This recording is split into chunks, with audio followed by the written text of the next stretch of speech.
안녕하세요. 기계학습 중간고사 5번 문제풀이 해설을 맡은 조교 신정민입니다.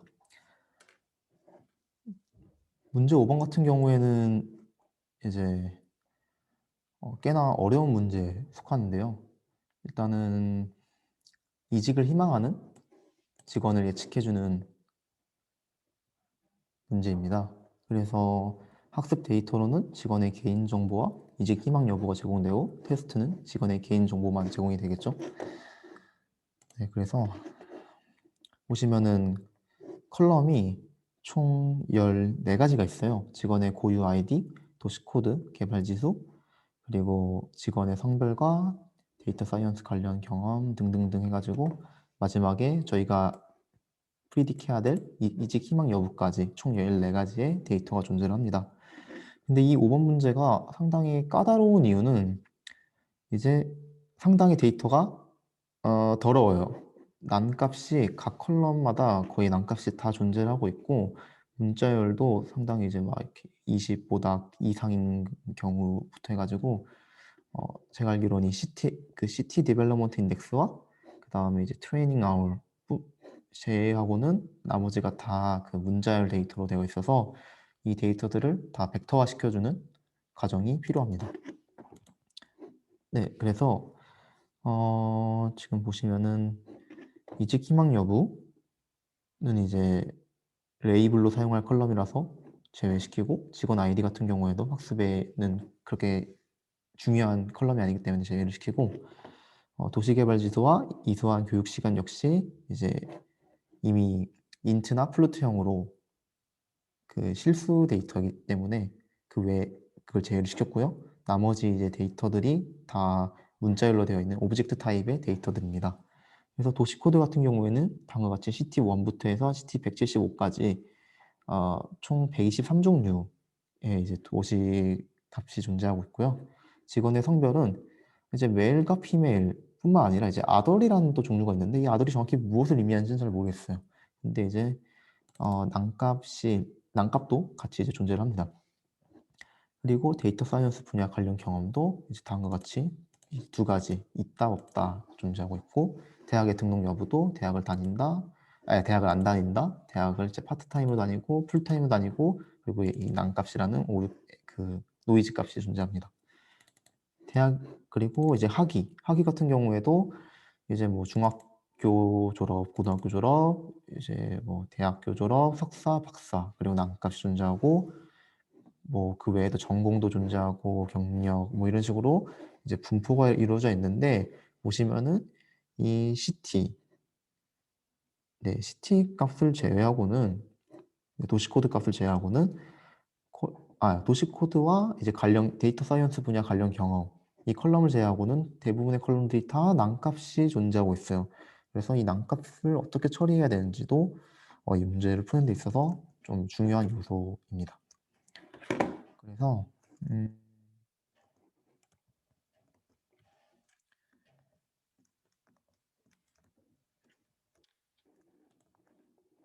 실제 문제를 보시면요. 풀어보도록 할게요. 실제 문제를. 일단 타겟이랑 id 값은 우리 트레인, x트레인에는 필요 없는 값이기 때문에 드롭을 시키고요. 그 다음에 이제 y트레인, 즉 학습에 사용할 레이블 값을 타겟으로 지정을 해줍니다. 그리고 테스트 데이터 역시 이 id 값은 필요 없는 값이기 때문에 제거를 해주고요.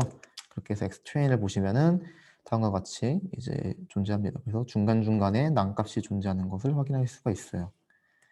그리고 인포메이션을 확인해 보면 이제 뭐 CT나 CT 디벨롭먼트 인덱스 뭐 등등등은 일단 15,326개의 데이터로 이루어져 있는데요. 그 외에 이제 젠더, 뭐 인롤 아이디, 유니버시티 등등은 이제 난값이 존재를 해서 전체 데이터 개수 15,326개보다 더 적은 데이터들을 가지고 있습니다. 그리고 아까 설명을 드렸다시피 이제 이 디벨롭먼트 인덱스와 트레이닝 아울즈를 제외한 다른 컬럼들은 모두 이제 오브젝트 타입의 문자열 데이터들로 이루어져 있습니다. 그래서 이제 저희가 해야 될 두 가지가 하나는 이 오브젝트 타입을 이제 벡터화를 시켜주는 거고요. 나머지 하나는 이 난값들 있죠? 이 난값들 어딨어? 이 난값들을 이제 어떻게 처리할 것이냐, 이 두 가지 과정을 거쳐야 되는데, 문제 지금 이 중간고사 문제 5번을 사실 많은 분들이 푸시지 못했어요. 아무래도 이번 중간고사 많이 어려웠어서 5번을 푸신 분이 많이 없었는데, 지금 이제 베이스 1을 넘기신 분이 이 정도 계시고 베이스 2를 넘기신 분들이 이렇게 3분 계시는데, 제가 코드를 다 확인을 해보니까 대부분 이 난값을 어떻게 처리해야 되는지 몰라가지고 다음과 같이 이 난값이 존재하는 컬럼들을 다 그냥 드랍을 시켜버리더라고요. 근데 이 방식은 사실 그렇게 썩 추천드리는 좋은 방식은 아닌 것 같아요. 왜냐면은 이제 저희가 학습에 사용할 컬럼의 개수가 지금 12개예요. 12개인데 이 12개 중에서 지금 난값이 존재하는, 그러니까 난값이 존재하지 않는 컬럼이 지금 몇 개 있죠? 지금 CT 디벨롭먼트 인덱스, 그리고 트레이닝 아워, 그 다음에 relevant experience, 이 네 가지 컬럼밖에 없어요. 즉 8개의 컬럼은 다 난값이 존재하는데 이 난값을 어떻게 처리해야 될지 몰라서 8개의 컬럼을 다 드롭해버리게 되면은 4개의 컬럼으로 이제 학습을 시켜야 돼요. 근데 만약에 이 8개 중에서 학습의 결과에 상당히 영향력을 많이 주는 컬럼이 존재할 수도 있잖아요. 그래서 컬럼 자체를 이제 드랍을 시켜버리는 방식은 그렇게 썩 추천드리지 않고요. 만약에 드랍을 하게 된더라도 이제 뭐 젠더 같은 경우에는 사실 난값이 상당히 많아요. 거의 지금 한 3,500개 정도 되는 것 같고요. 뭐 컴퍼니 타입 같은 경우에는 거의 데이터가 5,000개, 약 5,000개 가량이 난값이기 때문에 그 난값이 어떻게 보면 노이즈라고 할 수 있죠. 그래서 이러한 컬럼들, 그 난값이 엄청 많은 컬럼들을 드랍하는 거는 이제 어느 정도 이제 뭐 너무 난값이 너무 많아서 다른 값으로 대체하기에도 너무 노이즈할 것 같습니다 하면서 제거하면은 뭐 그럴듯하긴 한데, 그냥 단순하게 난값을 어떻게 처리할지 몰라서 드랍을 해야겠습니다는 이제 좀 아닌 것 같아요. 네, 그래서 그럼 어떻게 난값을 처리하느냐? 일단 가장 기본적인 방법은 이 drop NA라는 함수를 사용하는 방법입니다. 판다스 도큐멘테이션 들어가면요, 이제 그냥 NA를 검색하시면 난값과 관련된 함수들이 많이 나와요. 보시면은 저희가 데이터 시리즈나 데이터 프레임에서 지금 보시면은 이제 NA는 일단 이름만 봤을 때 대충 난값인지 아닌지를 판단해주는 함수인 것 같고요. 그 다음에 드롭 NA 같은 경우에는 난값만 드롭하겠구나, 버리는 거구나 라고 이제 보시면 될 것 같고, 이 필 NA 같은 경우에는 난값을 뭔지 모르겠지만 대충 채워주겠구나, 뭐 이런 식으로 이제 유추하시면 되는데요. 드롭 NA를 확인해 보시면,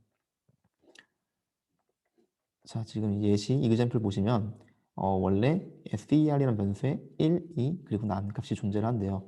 근데 여기서 드롭 NA를 하게 되면 이 맨 마지막에 있던 난값이 없어지고 1, 2만 남게 되는 뭐 이런 함수라고 보시면 될 것 같아요. 네, 그래서 이 엑시스 축을 설정을 해줄 수가 있어요. 그래서 가로축에 대한 난값을 제거할 거냐, 아니면 세로축 컬럼에 대해서 난값을 제거할 거냐를 하실 건데, 이 가로축에 대해서 이제 난값을 없애게 되면은 다음과 같이 데이터가 원래 15,326개가 존재하는데 7,205개의 데이터밖에 남지 않았어요.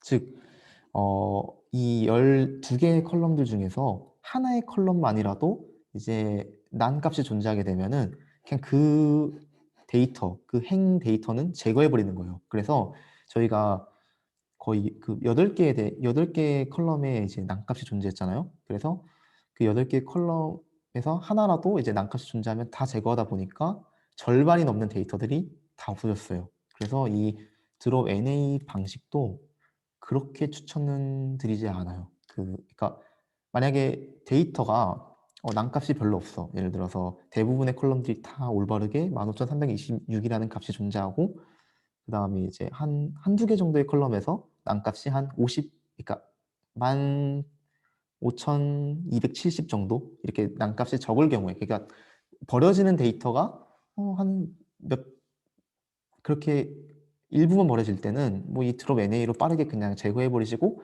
학습을 진행하셔도 상관없지만, 지금 같은 경우에는 이 문제 5번 같은 경우에는 드롭 NA를 함부로 쓰셨다가는 이제 거의 절반 넘게 데이터가 사라지죠. 그러면은 좋은 학습 결과를 기대하기에는 어렵다라고 판단이 됩니다. 참고로 얘를 이제 컬럼즈로 해서 컬럼에 대해서 이제 드롭 NA를 시키면은 아까 설명드렸다시피 그 난 값이 존재하는 컬럼들은 다 드랍해 버리는 거거든요. 그래서 이렇게 CT랑 CT 디벨롭먼트 인덱스, 릴리번트 익스피리언스, 트레이닝 아워즈 이렇게 네 가지만 남게 됩니다. 그래서 이 네 개를 학습시키는 것도 그렇게 좋은 방식은 아닌 것 같아요. 네. 그래서 일단은 난값은 잠깐 보류를 해두고 저희가 이제 문자열 데이터, 그 오브젝트 타입의 컬럼들을 먼저 플루트나 인트로 벡터화를 좀 시켜볼게요. 아니구나. 그 레이블 인코더가 이제 저희가 난값을 그러면 어떻게 처리할 거냐. 일단 이 가장 간단하게, 베이직하게 이 레이블 인코더를 이용해서 난값을 한번 처리해 볼게요. 이게 한 가지 예시인데, 그 레이블 인코더는 단순히 이제 이 문자를 벡터화 시키는 걸로도 볼 수 있는데, 이 난값도 어떻게 보면 하나의 그 범주에 해당을 하거든요. 그래서 이 난값도 레이블 인코더를 사용하게 되면은 어떤 특정한 범주 값, 그 벡터 값으로 표현을 할 수 있습니다. 그래서 이 tmp라는 변수에다가 a, b 그리고 난이라는 값을 저장해 놨어요. 그 다음에 얘를 레이블 인코더를 이용해서 p 트랜스폼 시키게 되면은 다음과 같이 0, 1, 2로 난값이 2라는 그 범주로 그 표현을 한 거예요. 네, 그래서 단순하게 저희는 이 난값을 레이블 인코더를 이용해서 제거를 해보도록 할게요. 그럼 이제 오브젝트 타입을 벡터화를 시켜야 되는데, 여기서 또 이제 5번 문제를 풀어보신 분들이라면 한 가지 어려움을 겪으셨을 거예요. 이 CT라는 컬럼이 저희가 흔히 아는 그 트레인 데이터에 대해서 p 트랜스폼을 시킨 다음에 테스트 데이터는 단순히 그 레이블 인코더의 트랜스폼을 진행하게 되면은 에러가 뜰 겁니다. 보시면 에러가 뜨죠? 그래서 어디가 에러가 뜨냐면 그 테스트 데이터에 대해서 레이블 인코더로 변환시킬 때 에러가 뜬다고 해요. 그래서 보시면은 이전 한 번도 보지 못한 레이블이 존재한다고 합니다. 그래서 CT140이라는 그 범주를 이 레이블 인코더는 본 적이 없대요. 즉 X트레인에는 이 CT140이 존재하지 않고요. X테스트 같은 경우에는 CT140이 존재하게 되는 거죠. 그래서 이 X트레인과 X테스트 그 이전에 저희가 문제에서 풀었던 것들은 다 트레인 데이터에도 동일한 범주들이 존재하고 테스트 데이터에도 동일한 범주가 존재하기 때문에 사실 어떻게 하든 상관이 없었어요. 근데 이 5번 문제 같은 경우에는 그러지 않아요. 그 트레인에 없는 범주가 테스트에는 있고, 뭐 테스트에 있는 범주가 트레인에 없을 수 있어요. 그래서 이 오류 때문에 일부 어떤 분들은 이런 식으로 트레인에 대해서도 p 트랜스폼을 시키고 테스트에 대해서도 p 트랜스폼을 시키더라고요. 근데 이 방식은 이제 에러는 안 뜰 거예요. 에러는 안 뜨겠죠, 당연히. 근데 매우 매우 잘못된 그 방식이에요. 이게 왜 잘못된 방식이냐면 이 밑에 예시를 통해서 한번 알아보도록 해요.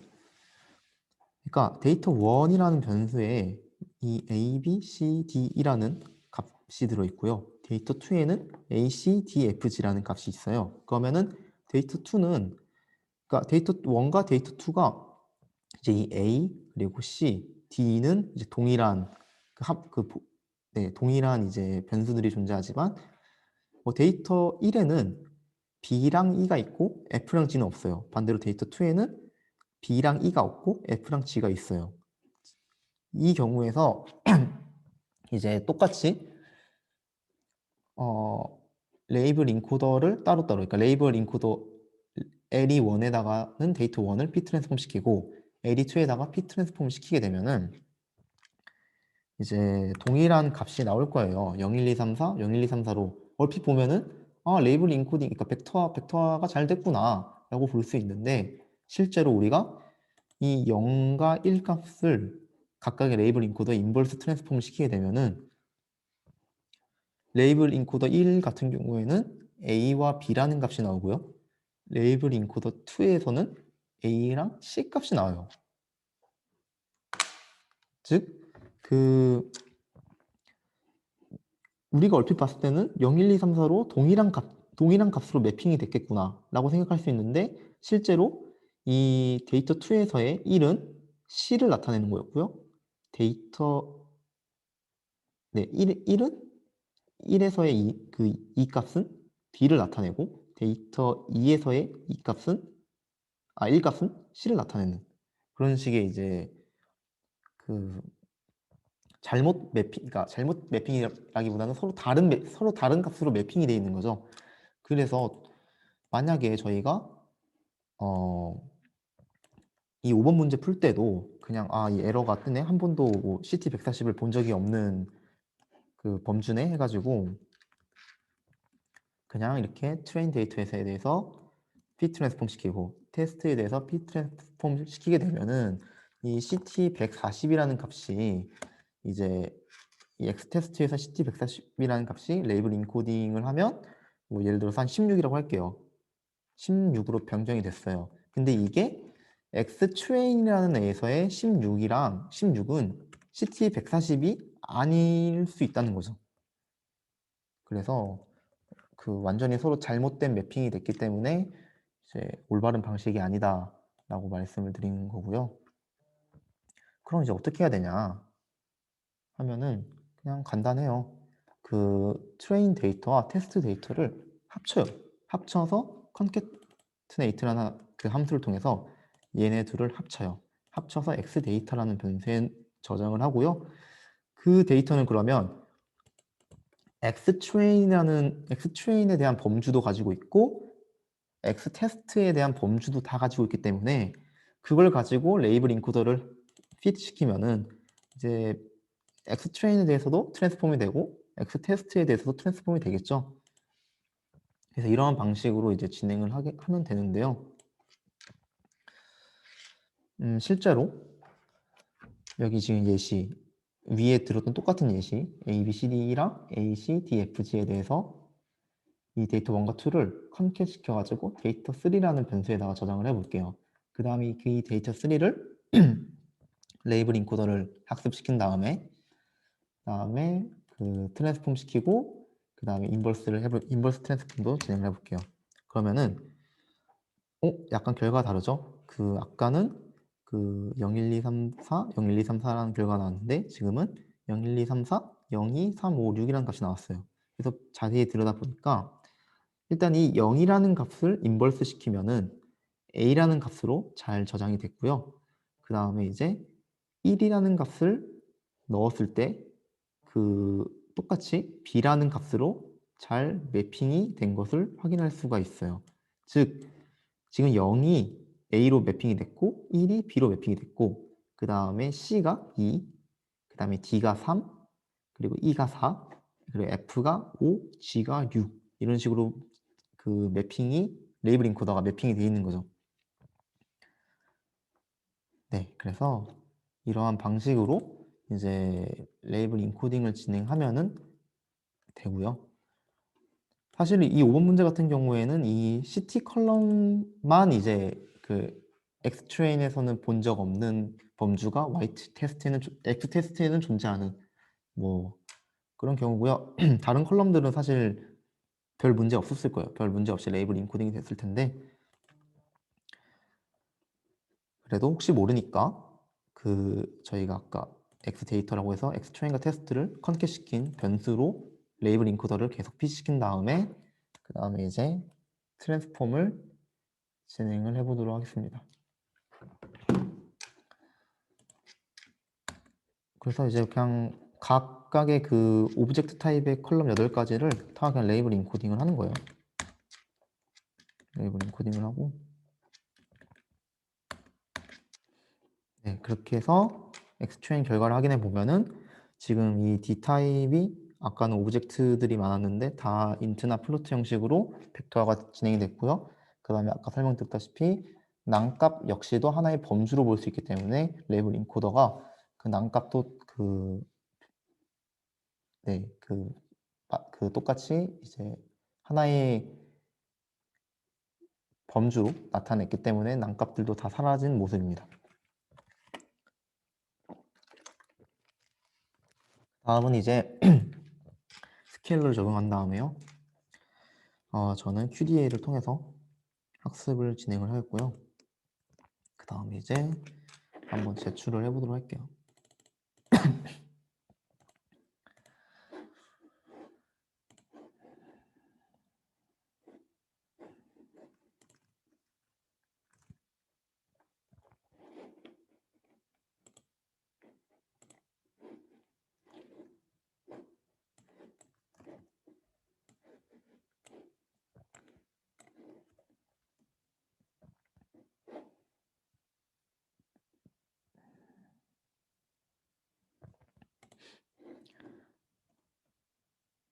네, 제출을 하면은 0.77531이라는 결과가 나오는데 해당 결과는 이제 베이스라인 2는 넘기지 못하지만 베이스 1은 넘기는 결과를 나옵니다. 그래서 아무래도 정말 단순하게 그냥 레이블 인코더만으로 이제 낭값을 처리했기 때문에 성능이 베이스라인 2는 넘기지 못하는 모습이에요. 네, 그리고 이제 아까 제가 이제 그 레이블 인코더를 각 컬럼마다 뭐 레이블 인코더 뭐 1, 2, 3, 뭐 4, 5, 6 이런 식으로 이제 막 해서 이제 일일이 약간 노가다를 해서 이제 변환을 시켰잖아요. 근데 굳이 이렇게 노가다를 하실 필요는 없고요. 단순히 반복문을 이용해서 그 레이블 인코더를 적용하셔도 됩니다. 그래서 지금 해당 코드가 이제 반복문을 이용해서 각 컬럼마다 레이블 인코더를 적용한 모습인데요. 보시면은 저희가 이제 그 X 데이터가 아까 말했듯이 X 트레인과 테스트에 대해서 컨캣을 시킨 게 X 데이터 변수고요. 그 데이터 변수에 컬럼즈를 해서 이 해당 X 데이터의 컬럼들을 이제 하나씩 반복문 한 이터레이션 돌 때마다 하나씩 불러올 거예요. 그 다음에 이제 저희는 그 오브젝트 타입의 데이터에 대해서 레이블 인코더를 적용해야 되죠. 그렇기 때문에 이 d타입이라는 함수를 이용해 가지고 오브젝트가 아닌 경우에는 그냥 컨티뉴를 통해 넘어가고 오브젝트 타입인 경우에는 레이블 인코더를 적용하는 식으로 진행을 하였습니다. 그래서 이렇게 한 경우에 또 똑같이 이제 그 다 벡터화가 잘 된 모습을 확인할 수 있고요. 실제로 X 트레인의 인포메이션을 확인해 보면 이제 잘 된 것을 확인할 수 있습니다. 그래서 똑같이 뭐 로버스트 스케일러 써서 QDA 학습시켜가지고 제출하면은 동일한 결과가 나오고요. 근데 이제 그래서 일단 간단하게 한번 알아봤고 이제 베이스라인 2를 넘기는 방법에 대해서 설명을 드리고자 합니다. 일단 베이스라인 2를 넘기기 전에 이제 제가 설명을 드리고 싶은 게 하나 있는데 저희가 지금 그 레이블 인코더에 대해서 일단 한 가지 좀 알아볼 게 있어요. 그 레이블 인코더는 이제 그 사이클런에서 자체적으로 제공한 함수잖아요. 근데 해당 함수는 이제 뭐 어떤 특정한 알고리즘에 따라서 그 문자열 데이터를 이제 실수화를 시키고 있어요. 근데 이제 그 저희가 이 데이터를 잘 살펴보면 예를 들어서 지금 이 현 회사의 직원 수 보시면은 뭐 10명 이하 그리고 50명에서 99명 사이 10명에서 49명 사이 뭐 10,000명 이상 이런 식으로 어떤 실제 물리적인 값을 나타내는 값이잖아요. 아니면 뭐 직원의 경력 같은 경우에도 뭐 20 이상일 때 1일 때 4일 때 뭐 11일 때 1 미만일 때 뭐 이런 식으로 이제 어떤 실제 물리적인 순서를 나타내는 뭐 이런 값인데 레이블 인코더를 적용하게 되면은 뭐 우리가 원하는 거는 1보다 작을 때니까 진짜 1보다 작은 값, 뭐 0이라든지 0.5를 값을 넣어준다거나 뭐 1일 땐 진짜 1일 값을 넣어준다거나 했으면 좋겠지만 레이블 인코더는 그렇게 하진 않아요. 어떤 특정한 그 자기만의 방식으로 그 문자열을 이제 실수로 바꿔주기 때문에 그 베이스라인 2를 넘기기 위해서는 저희가 실제로 이 물리적 의미를 한번 그 레이블 인코더를 사용하지 않고 한번 적용해 보려고 해요. 네, 그래서 사실 이 코드 보여준 것도 이제 익스피리언스가 이제 제가 알기로 회사 직원의 경력, 그래서 보시면은 다음과 같은 값들이었잖아요. 그래서 이제 레이블 인코더를 적용했을 때 그때 이제 뭐 20초가일 때는 뭐 21이라는 값으로 이거는 괜찮아. 이거는 이제 우리가 원하는 변환 방식인데 이제 15라는 값을 15로 바꿔주길 원했지만 레이블 인코더 적용하니까 6이라는 값으로 변형을 했고요.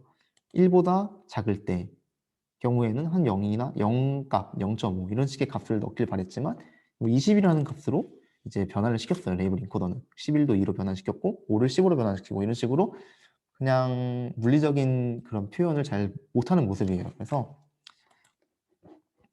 베이스라인 2에서는 그 물리적인 단위를 저희가 직접 변환시켜 볼게요. 똑같이 xtrain에다가는 타겟과 id 값을 제외한 모든 컬럼들을 주고요. ytrain에다가 레이블 값 넣고 테스트에다가는 id 값 제거해 줍니다. 그리고 나서 이 각 컬럼마다 제가 사전에 이제 값을 적어 놨어요. 뭐 메일과 피메일은 사실 상관없어요. 뭐 메일을 1로 해도 되고 피메일을 0으로 해도 되고 뭐 상관없죠. 사실 이건 상관없는데 근데 사실 이 젠더 맵이라는 그러니까 젠더 컬럼을 이제 이런 식으로 고정한 이유는 사실 이 아덜 때문이에요. 이 아덜을 뭔가 특정한 값으로 정해주고 싶어서 이제 이런 식으로 딕셔너리 형태로 저장을 했고요. 대학 등록 여부도 대학 등록 여부는 이제 다음과 같이 등록 안 했을 경우에는 0, 그리고 풀타임일 때는 1, 파트타임일 때는 2 이런 식으로 등록을 했고요. 학위 같은 경우에도 이제 순차적으로 그 보통 이제 중졸이냐, 고졸이냐, 대졸이냐, 석사를 진학했느냐, 그 박사를 진학했느냐 이런 식으로 이제 순서를 뒀어요. 그래서 중졸일 때는 0, 고졸일 때는 1, 그리고 대졸일 때는 2, 그리고 석사일 때는 3, 박사일 때는 4 이런 식으로 뭔가 순차적인 정보로 매핑을 진행해 줬고요. 그다음에 메이저맵 같은 경우에는 이제 전공인데 전공은 사실 순서가 상관없죠. 뭐 이 아트 해당하는 부분이 0이어도 상관없지만 이제 얘도 똑같이 아더를 맨 마지막 값으로 이제 저는 정해주고 싶어서 이제 다음과 같이 설정을 했습니다. 그다음에 경력 같은 경우에도 아까 계속 제가 말씀드린 것처럼 1보다 작을 때는 뭐 1보다 작은 값 0이나 0.5 근데 저는 0을 넣었어요. 그리고 1일 때는 1, 2일 때는 2, 3일 때는 3 쭉쭉쭉쭉 가가지고 20일 때는 20이고 20일 초과할 때는 뭐 22, 25 상관없지만 20보다 더 큰 숫자인 그냥 21을 넣었습니다. 회사 직원의 수도 똑같이 이제 크기 순서대로 이제 그 정렬했어요. 10보다 작을 때는 0, 10에서 49 사이일 때는 1, 그 다음에 50에서 99 사이일 때 2, 100에서 500 사이일 때는 3, 쭉쭉쭉 해서 10,000명 이상일 때는 7 이런 식으로 등록을 해야 하는데요. 사실 난 조금 더 물리적인 단위의 의미를 더 부여하고 싶어 해가지고 컴퍼니 사이즈 맵을 다음과 같이 뭐 10보다 작을 때는 10의 절반인 5, 10에서 49 사이는 이제 뭐 한 25, 50에서 99 사이일 때는 75, 뭐 1000에서 5000에서 9999 사이일 때는 7500 이런 식으로 실제 뭐 그 사이에 어떠한 값을 넣어도 이제 상관은 없어요. 네, 그것도 이제 어떻게 보면 또 의미 있는 값으로 표현할 수가 있는데 근데 이제 아무래도 데이터가 너무 방대하고 이제 그 해당 각 컬럼에 어떤 식으로 처리하면은 더 좋은 성능을 보일지에 대해서는 사실 많이 분석하기도 까다롭고 좀 실험적으로 경험적으로 판단을 해야 되거든요. 그래서 제가 이제 이 두 가지를 모두 돌려봤을 때는 아무래도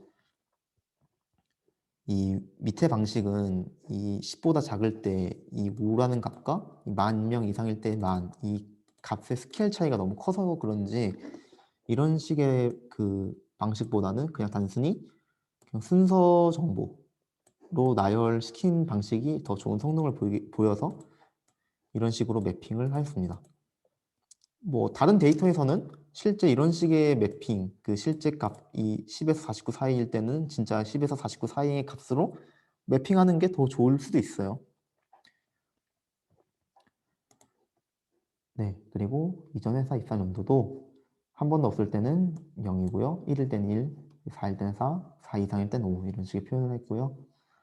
고용 유형 같은 경우에도 사실 어느 고용 유형일 때 뭐 0을 놓든 2를 놓든 상관없지만 이 other라는 값을 맨 마지막에 놓기 위해서 이제 그냥 제가 임의로 매핑을 진행했습니다. 그다음 데이터 사이언스 분야 관련 경험은 뭐 얘를 0으로 놓든 그러니까 경험이 있을 때를 0으로 놓든 아니면은 경험이 있을 때를 뭐 1로 놓든 상관없죠. 그렇기 때문에 이러한 컬럼은 그냥 레이블 인코더를 사용해서 변환을 시킬 예정입니다.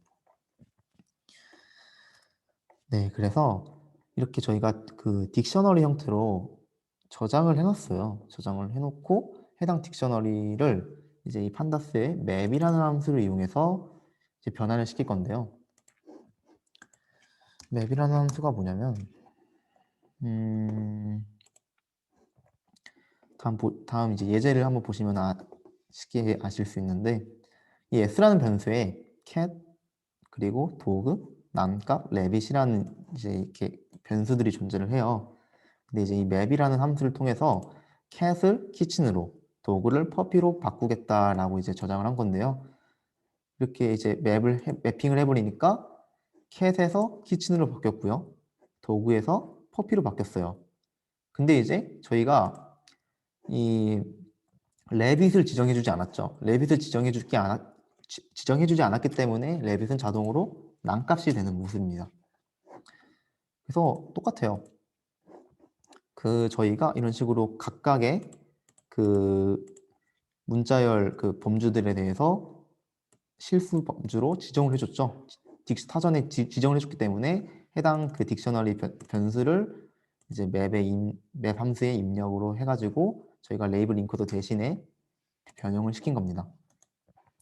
맵이라는 함수 말고도 이 replace라는 함수가 있어요. 이 replace 함수를 사용하게 되면은 제가 알기로는 지금 이 맵은 저희가 임의로 지정 안 한 범주에 대해서는 난값을 처리해 버리는데 replace를 적용하게 되면은 그 여기서 선언한 애들만 그 변형이 되고 이제 이 레빗 같은 경우에는 레빗으로 그대로 남아 있는 아마 그런 함수일 거예요. 네, 그래서 이제 매핑을 해주고요.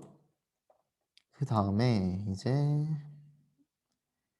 저희가 매핑을 안 한 게 이 city랑 relevant experience라는 컬럼이에요.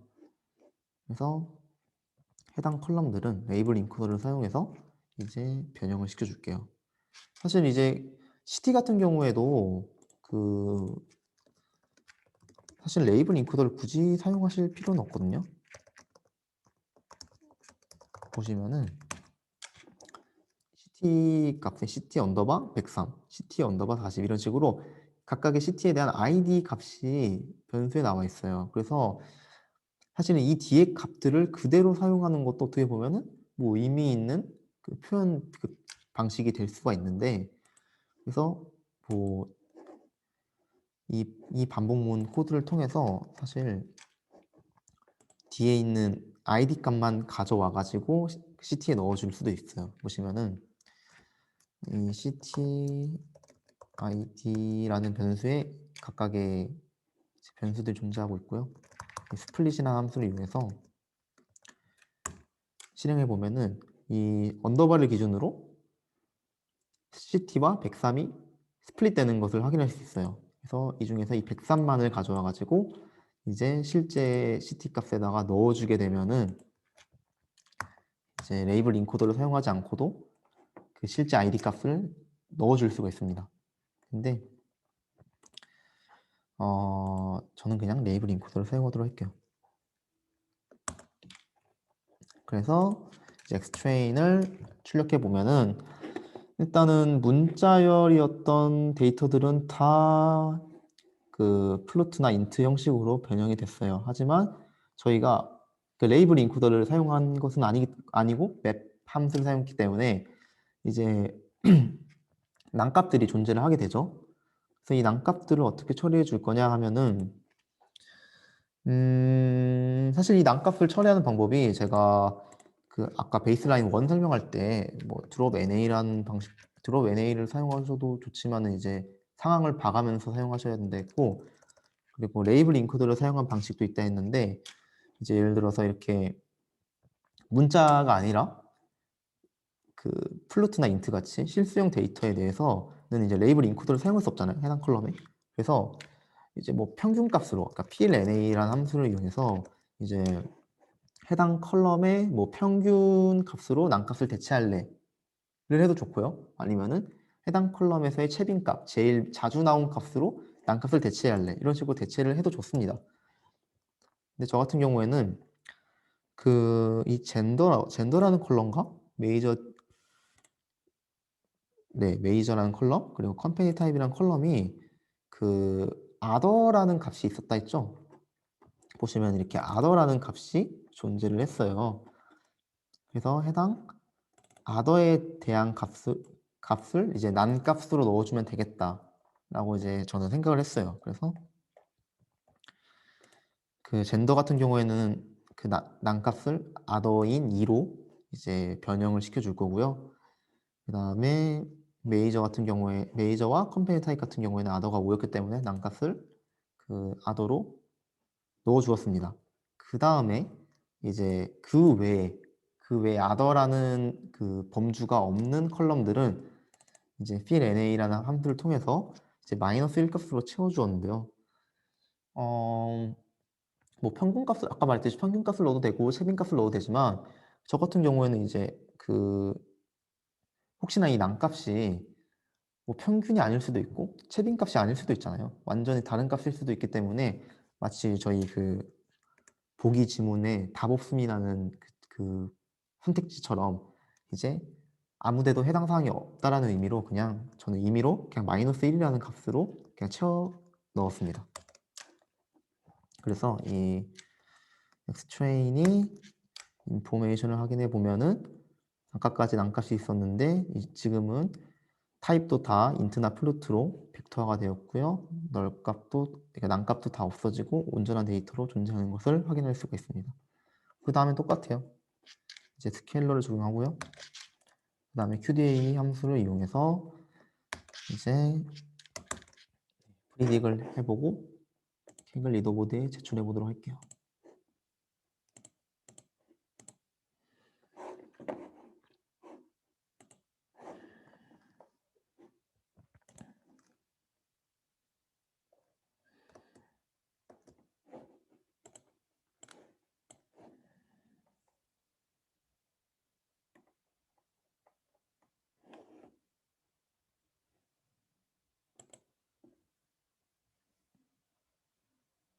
네, 그랬더니 성능이 0.78783이 나오네요.